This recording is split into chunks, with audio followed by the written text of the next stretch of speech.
here to just step on me while admiring you. It's not fair. Dear friends, do you remember that we are actually from the same game? Yes, that's why I feel it's even more unfair. We were born from the same game and yet we received different treatments. But when the designer came to you, you twisted his stories. Yes, of course, I hate that guy.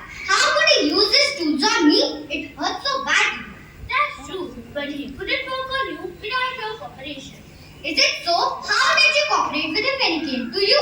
I didn't resist his tools. Instead, I bought patiently all the tools he used on me.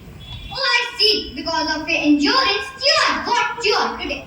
Now I regret for avoiding those momentary sufferings. My friend, we need to pay a price for everything in life. Remember, there is no rose without thorns.